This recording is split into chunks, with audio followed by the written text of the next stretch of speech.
Today's pronunciation lesson is contrasting the sounds s and z. First, I will use each sound in a word.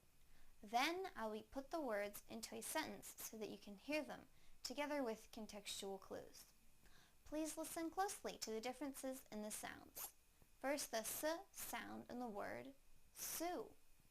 Sue, sue. Now the z sound in the word zoo. Zoo, zoo. Now I will use them both in a sentence. I will sue the zoo. I will sue the zoo. I will sue the zoo.